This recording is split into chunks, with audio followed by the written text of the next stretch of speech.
Bhaskar's area YouTube ఛానల్కు స్వాగతం. ఆంధ్రప్రదేశ్ రాష్ట్ర వ్యాప్తంగా ఉన్నటువంటి నిరుద్యోగ ఉపాధ్యాయ అభ్యర్థులకు శుభవార్త. ఆంధ్రప్రదేశ్ రాష్ట్రంలో ఇంతవరకు టెట్ క్వాలిఫై కానటువంటి వారు, అలాగే బీఈడి డిఈడిని రీసెంట్ గా పూర్తి చేసినటువంటి వారు మరోసారి రాయడానికి మరొక టెట్ నోటిఫికేషన్ విడుదల చేసి మరి టెట్ పరీక్షలు నిర్వహించాలి అని నిన్న కేబినెట్ మీటింగ్ లో నిర్ణయించడం జరిగింది. దాంతో పాటు జూలై 1వ తేదీన మెగా డిఎస్సికి సంబంధించినటువంటి షెడ్యూల్ ను కూడా విడుదల చేయాలని ఆంధ్రప్రదేశ్ ప్రభుత్వం నిర్ణయించడం జరిగింది. మరి దాంతో పాటు ఇక్కడ మనం చూస్తూ ఉన్నాం, ఇప్పటికే ఏపీ టెట్ కు సంబంధించినటువంటి వెబ్సైట్ యొక్క రూపురేఖలు కూడా మారిపోయాయి. మరి కొత్త ప్రభుత్వం ఆంధ్రప్రదేశ్ లో కొలువు తీరినటువంటి నేపథ్యంలో మరి కొత్త ప్రభుత్వానికి సంబంధించినటువంటి చిత్రాలు, అంటే మన ముఖ్యమంత్రి నారా చంద్రబాబు నాయుడు గారు, అలాగే విద్యాశాఖ మంత్రి నారా లోకేష్ గారు మరి టెట్ వెబ్సైట్ లో మనకు కొత్తగా కనిపిస్తున్న విషయాన్ని ఇక్కడ మనం గమనిస్తూ ఉన్నాం. అంటే టెట్ వెబ్సైట్ మార్పులతో పాటు అన్ని కూడా మారుస్తున్నటువంటి విషయం మనందరికి కూడా తెలిసిందే. మరి త్వరలోనే అంటే జూలై 1వ తేదీన డిఎస్సికి సంబంధించినటువంటి షెడ్యూల్ విడుదల చేయడంతో పాటు మరి మరో టెట్ ను నిర్వహించడం కూడా చేస్తూ ఉన్నారు. ఇక దాంతో పాటు టెట్ ఫలితాలు కూడా ఈ రోజే విడుదల కాబోతున్నాయి. కాబట్టి ఎవరైతే ఇప్పటికే టెట్ పరీక్ష రాశారో వారు వారి యొక్క ఫలితాలను మరి టెట్ వెబ్సైట్ లో ఈ రోజు చెక్ చేసుకోవచ్చు. దీనికి సంబంధించినటువంటి పూర్తి వివరాలు మనం ఇక్కడ చూస్తూ ఉన్నాం. మెగా డిఎస్సితో పాటే ఏపీ టెట్ జూలై 1న నోటిఫికేషన్ కు కసరత్తు. నేడు పాత టెట్ ఫలితాలు విడుదల. మెగా డిఎస్సితో పాటు ఉపాధ్యాయ అర్హత పరీక్ష ఏపీ టెట్ నిర్వహించేందుకు కొత్త ప్రభుత్వం నిర్ణయం తీసుకుంది. ఫిబ్రవరి మార్చి నెలల్లో నిర్వహించిన టెట్ లో అర్హత సాధించని వారు ఈ టెట్ ప్రకటన తర్వాత బీఈడి డిఈడి కోర్స్ పూర్తి చేసిన విద్యార్థులు ఉన్నందున మెగా డిఎస్సితో పాటు టెట్ నిర్వహించాలని నిర్ణయించింది. టెట్ మెగా డిఎస్సికి ఒకేసారి కొంచెం తేదీల మార్పుతో దరఖాస్తులు స్వీకరించనున్నారు. మొదట టెట్ నిర్వహిస్తారు. ఆ తర్వాత డిఎస్సికి సన్నద్ధమయ్యేందుకు 30 రోజులు సమయం ఇవ్వాలని అధికారులు ప్రాథమికంగా నిర్ణయించారు. అనంతరం డిఎస్సి పరీక్ష ఉంటుంది. జూలై 1న మెగా డిఎస్సి టెట్ కు ప్రకటనలు ఇచ్చేందుకు అధికారులు కసరత్తు చేస్తున్నారు. గత ప్రభుత్వం ఇచ్చిన ఎన్నికల డిఎస్సి ప్రకటనను రద్దు చేసి కొత్తగా 16,347 పోస్టులకు మెగా డిఎస్సి ప్రకటన ఇస్తారు. గత డిఎస్సికి దరఖాస్తు చేసుకున్న వారు రుసుములు చెల్లించాల్సిన అవసరం ఉండదు, కానీ కొత్తగా దరఖాస్తు చేసుకోవాల్సి ఉంటుంది. ఏటా డిఎస్సి ప్రతి ఏడాది డిఎస్సి నిర్వహించే అంశంపైనే ప్రభుత్వం పరిశీలిస్తోంది.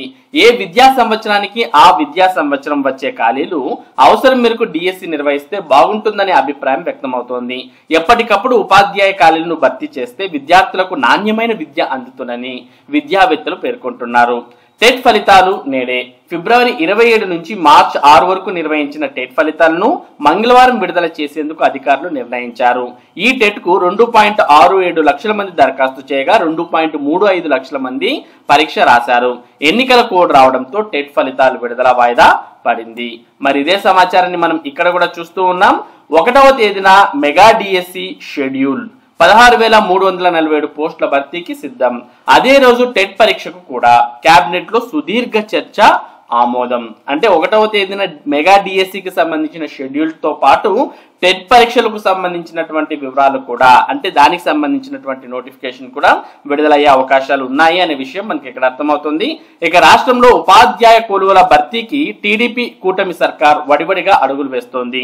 నిరుద్యోగుల కలలను సాకారం చేసేందుకు తాజాగా కీలక నిర్ణయం తీసుకుంది. ఎన్నికలకు ముందు ఇచ్చిన మెగా డిఎస్సి హామీని సాకారం చేసే దిశగా ప్రభుత్వం చర్యలు చేపట్టింది. మెగా డిఎస్సి నోటిఫికేషన్ టెట్ నిర్వహణకు జూలై 1న షెడ్యూల్ విడుదల చేసేందుకు పాఠశాల విద్యాశాఖ కసరత్తు చేస్తోంది. మెగా డిఎస్సికి సోమవారం కేబినెట్ ఆమోదం లభించింది. దీంతో మొత్తం 16,347 పోస్టుల భర్తీ చేసేందుకు మార్గం సుగమమైంది. ఎన్నికలకు ముందు గత వైసీపీ ప్రభుత్వం ఇచ్చిన 6,100 పోస్టుల డిఎస్సి నోటిఫికేషన్ ను రద్దు చేయనున్నారు. జీవో త్వరలో జారీ కానుందని అధికారిక వర్గాలు తెలిపాయి. మరోవైపు ఎన్నికలకు ముందు నిర్వహించిన టెట్ పరీక్షలకు సంబంధించిన ఫలితాలను 2 రోజుల్లో విడుదల చేయనున్నారు. ఆ ఫలితాలు విడుదల చేసిన తర్వాత మళ్లీ టెట్ నిర్వహిస్తారు. తొలుత టెట్ నిర్వహించాలా లేదా అనే విషయంపై కేబినెట్ లో చర్చించారు. తాజాగా బీఈడి డిఈడి కోర్సులు పూర్తి చేసిన వారు వారికి మేలు చేసే విధంగా మరి మరోసారి టెట్ నిర్వహించాలని నిర్ణయించారు. మానవ వనరుల అభివృద్ధి శాఖ మంత్రి నారా లోకేష్ సూచన మేరకు ఈ నిర్ణయం తీసుకున్నారు. గత ప్రభుత్వంలో ఒక్క టీచర్ పోస్టు కూడా భర్తీ చేయనందున ఈ ప్రభుత్వం మెగా డిఎస్సిని వీలైనంత వేగంగా పూర్తి చేయాలని భావిస్తోంది. గత 5 ఏళ్ల పాటు నిరుద్యోగులకు డిఎస్సి కోసం ఎదురు చూశారు. ఎన్నికలకు ముందు ఫిబ్రవరిలో హడావుడిగా నోటిఫికేషన్ జారీ చేసిన పరీక్షలు నిర్వహించేలోగా ఎన్నికల కోడ్ అమల్లోకి రావడంతో ప్రక్రియ నిలిచిపోయింది. మరోవైపు ఎన్నికల సమయంలో హామీ ఇచ్చినట్టుగా CM Chandrababu mega DSC file పైన తొలి సంతకం చేశారు. గత ప్రభుత్వం తరహాలోనే అదిగో ఇదిగో అని నిరుద్యోగులను మభ్యపెట్టకుండా ఇచ్చిన హామీ ప్రకారం వీలైనంత వేగంగా పోస్టులను పూర్తి చేయాలని ప్రయత్నిస్తోంది. తొలి కేబినెట్ సమావేశంలోనే ఈ అంశంపై ఎక్కువసేపు చర్చ జరిగింది. టెట్ నిర్వహిస్తే ఎలా చేయాలి, లేకుండా ఎలా చేయాలి అనే దానిపై పాఠశాల విద్యాశాఖ కార్యదర్శి కోన శశిధర్ మరి 2 ఆప్షన్లతో ప్రతిపాదనలు తయారు చేశారు. మంత్రి లోకేష్ సూచనతో టెట్ నిర్వహణకే కేబినెట్ ఆమోదం తెలిపింది. సబ్జెక్టుల వారీగా పోస్టులు. రాష్ట్రంలో ఉపాధ్యాయ ఖాళీలను పాఠశాల విద్యాశాఖ 2 కేటగిరీలుగా విభజించింది. జిల్లా పరిషత్, మండల పరిషత్, మున్సిపల్, గిరిజన సంక్షేమ ఆశ్రమ పాఠశాలల్లో 14,066 పోస్టులు భర్తీ చేయనున్నట్లు తెలిపింది. వీటిలో school assistant Telugu 655, Hindi 536, English 1086, గణితం 726, physical science 706, biological science 957, social studies 1368, వ్యాయామ విద్య 1691, ఎస్జిటి 6341 పోస్టులున్నాయి. AP residential schools, model schools, BC గిరిజన గురుకులాలు, దివ్యాంగ, జువైనల్ విభాగాల్లో 2281 పోస్టులున్నాయి. వీటిని జోన్ల వారీగా పేర్కొన్నారు.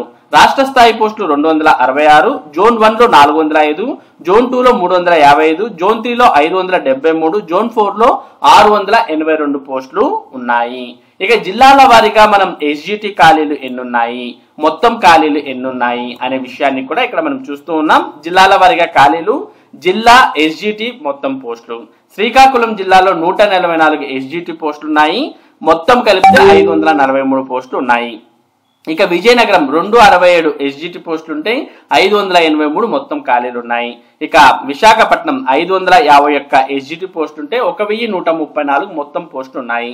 ఇక తూర్పు గోదావరి 480 ఎస్జిటి పోస్టు ఉంటే మొత్తం 1346 పోస్టులు ఖాళీగా ఉన్నాయి. ఇక పశ్చిమ గోదావరిలో 434 ఎస్జిటి పోస్టు ఉంటే మొత్తం 1677 పోస్టులు ఉన్నాయి.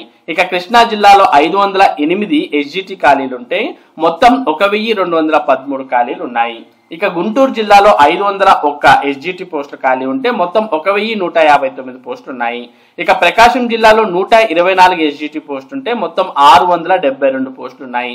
నెల్లూరు జిల్లాలో 104 ఎస్జిటి పోస్టు ఉంటే ఇక మొత్తం 673 పోస్టులు ఉన్నాయి. ఇక చిత్తూరు జిల్లాలో 946 ఎస్జిటి పోస్టులు ఖాళీగా ఉంటే మొత్తం 1478 పోస్టులు ఉన్నాయి. కడప జిల్లాలో 298 ఎస్జిటి పోస్టులు ఉంటే మొత్తం 709 ఖాళీలు ఉన్నాయి. ఇక అనంతపురంలో 183 ఎస్జిటి పోస్టులు ఖాళీగా ఉంటే మొత్తం 811 ఉన్నాయి. ఇక కర్నూలు జిల్లాలో అత్యధికంగా 1801 ఎస్జిటి పోస్టులు ఉంటే మొత్తం 2678 పోస్టులు ఉన్నాయి. ఇక్కడ మనం చూస్తూ ఉన్నాం జిల్లాలకు సంబంధించినటువంటి ఎస్జిటి పోస్టులు ఇవైతే మరియు ఆ జిల్లాలో మొత్తం ఉన్నటువంటి ఖాళీలు ఏంటి అనే విషయం. ఇక్కడ ఎస్జిటి అన్నప్పుడు కేవలం ఎస్జిటికి సంబంధించిన ఖాళీలు మాత్రమే ఉన్నాయి. ఇక్కడ మొత్తం అన్నప్పుడు వాటిలో స్కూల్ అసిస్టెంట్స్ కు సంబంధించి, పీఈటీకి సంబంధించి ఇటువంటి పోస్టులన్నీ కూడా కలిపి మొత్తం పోస్టులు ఉన్నట్టుగా మనం ఇక్కడ చూస్తూ ఉన్నాం. ఇక మరోపక్క ఈ రోజే టెట్ ఫలితాలు విడుదలయ్యే అవకాశం ఉంది అనే సమాచారాన్ని కూడా ఇక్కడ మనం చూస్తూ ఉన్నాం. నేడే టెట్ ఫలితాలు విడుదల. టెట్ ఫలితాలను ఇవాళ అధికారులు విడుదల చేయనున్నారు. ఫలితాలతో పాటు తుది కీని కూడా రిలీజ్ చేయాలని నిర్ణయించారు. కాగా ఫిబ్రవరి 27 నుంచి మార్చి 9 వరకు పరీక్షలు జరిగాయి. ఈ పరీక్షలకు 2.67 లక్షల మంది దరఖాస్తు చేసుకోగా 2.35 లక్షల మంది రాశారు.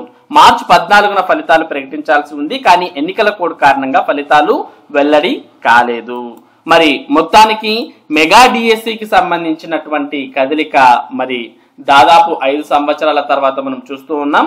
మరి ప్రస్తుత ముఖ్యమంత్రి నారా చంద్రబాబు నాయుడు గారు అలాగే విద్యాశాఖ మంత్రి నారా లోకేష్ గారు ఎంత త్వరగా వీలైతే అంత త్వరగా ఈ మెగా డిఎస్సిని పూర్తి చేయాలని మరి ఇక్కడ నిర్ణయించడం.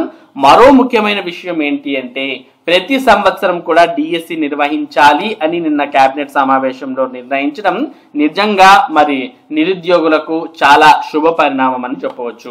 మరి గత 5 సంవత్సరాల నుంచి అసలు డిఎస్సి నోటిఫికేషన్ లేదు. అటువంటిది ఈ కొత్త ప్రభుత్వంలో ప్రతి సంవత్సరం కూడా డిఎస్సి నిర్వహించాలి అన్న ఆలోచన చేయడం కూడా చాలా మంచి పరిణామం అని మనం చెప్పవచ్చు. ఇక మెగా డిఎస్సి నోటిఫికేషన్ అనేది జూలై 1వ తేదీన షెడ్యూల్ రాబోతోంది. దాంతో పాటు మరో టెట్ నోటిఫికేషన్ కు సంబంధించిన వివరాలు కూడా జూలై 1వ తేదీనే విడుదల కాబోతున్నాయి. మరి ఇంతవరకు టెట్ క్వాలిఫై కానటువంటి వారు, కొత్తగా బీఈడి డిఈడి చేసినటువంటి వారికి కూడా మరి మంచి జరిగే విధంగా మరి విద్యాశాఖ మంత్రి నారా లోకేష్ సలహాతో మరోసారి టెట్ నిర్వహించడానికి ఆంధ్రప్రదేశ్ ప్రభుత్వం మరి మొగ్గు చూపడాన్ని ఇక్కడ చూస్తూ ఉన్నాం.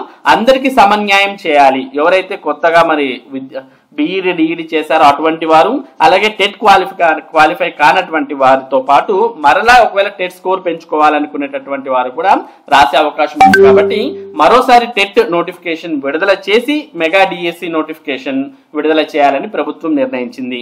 ఇక్కడ రాబోయే కొత్త టెట్ నోటిఫికేషన్ కు తర్వాత డిఎస్సి నిర్వహించడానికి 1 నెల రోజుల పాటు సమయం ఇవ్వాలి అని ప్రభుత్వం నిర్ణయించడాన్ని కూడా మనం ఇక్కడ చూస్తూ ఉన్నాం. అంటే మరీ ఆలస్యం చేయకోకుండా, చాలా మంది ఏమనుకుంటారు మరి టెట్ నిర్వహించి డిఎస్సి నిర్వహించాలంటే ఇంకో సంవత్సరం అవుతుంది అని చాలా వరకు మనం అనుకుంటాం. కానీ ఇక్కడ దానికి సంబంధించినటువంటి క్లారిటీ కూడా ఇవ్వడం జరిగింది. దాదాపుగా మరి 30 రోజుల సమయం ఇచ్చి, అంటే డిఎస్సి తర్వాత టెట్ నిర్వహిస్తారో ఆ తర్వాత డిఎస్సి సన్నద్ధకు 30 రోజుల సమయం ఇవ్వాలని అధికారులు ప్రాథమికంగా నిర్ణయించారు అనే సమాచారాన్ని కూడా చూస్తున్నాం. అంటే టెట్ అనేది ఫలితాలు విడుదల చేసిన తర్వాత కొత్త టెట్, దాని తర్వాత 30 రోజుల పాటు డిఎస్సి ప్రిపేర్ అవ్వడానికి సమయం ఇచ్చి మరి మెగా డిఎస్సి నిర్వహించాలి అని ప్రభుత్వం ఇక్కడ నిర్ణయించడం. తర్వాత గత డిఎస్సికి దరఖాస్తు చేసుకున్న వారు రుసుములు చెల్లించాల్సిన అవసరం ఉండదు, కానీ కొత్తగా దరఖాస్తు చేసుకోవాల్సి ఉంటుంది అనే పాయింట్ కూడా ఇక్కడ ఇవ్వడం జరిగింది. అంటే ఆల్రెడీ మెగా డిఎస్సి పాత డిఎస్సి నోటిఫికేషన్ కు దరఖాస్తు చేసుకున్న వాళ్ళు కూడా మళ్ళీ అప్లై చేసుకోవాల్సిన అవసరం ఉంటుంది అనే విషయాన్ని ఇందులో ఇవ్వడం జరిగింది. కాకపోతే వారు మళ్ళీ ఫీజు పే చేయాల్సిన అవసరం లేదు. కానీ కొత్తగా దరఖాస్తు చేసుకునేటటువంటి వారు ఫీజు పే చేస్తూ దరఖాస్తు చేసుకోవాల్సిన అవసరం ఉంటుంది. మరి దీనికి తగ్గట్టుగా మార్పులు చేర్పులు కూడా వెబ్సైట్ లో చేసే అవకాశం ఉంది.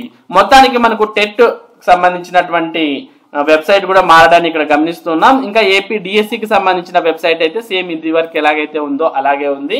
మరి ఏపీ డిఎస్సికి సంబంధించిన వెబ్సైట్ కూడా త్వరలోనే మారుతుంది. ఇక ఏపీ టెట్ కు సంబంధించిన వెబ్సైట్ అయితే పూర్తిగా మారింది. మొత్తానికి ఆంధ్రప్రదేశ్ రాష్ట్రంలో ప్రభుత్వం మారడంతో పాటు మరి చాలా కొత్త విధానాలు, చాలా కొత్త రకమైనటువంటి నిర్ణయాలు కూడా జరుగుతూ ఉన్నాయి. ఇందులో ముఖ్యమైనటువంటివి మనం ఒకసారి చర్చిస్తే, మొదటగా జూలై 1వ తేదీన మెగా డిఎస్సికి సంబంధించినటువంటి షెడ్యూల్ రాబోతోంది. అలాగే జూలై 1వ తేదీనే మరి టెట్ కు సంబంధించిన నోటిఫికేషన్ లేదా వివరాలు కూడా తెలియబోతున్నాయి. ఇక టెట్ కు డిఎస్సికి 1 నెల రోజుల పాటు సమయం ఇవ్వాలని ప్రభుత్వం నిర్ణయించింది. ఇక ప్రతి సంవత్సరం కూడా డిఎస్సి నిర్వహించాలి అనే విషయాన్ని కూడా మరి ప్రభుత్వం పేర్కొంది. ఇక పాత టెట్ రాసినటువంటి ఫలితాలు ఈ రోజు విడుదల కాబోతున్నాయి.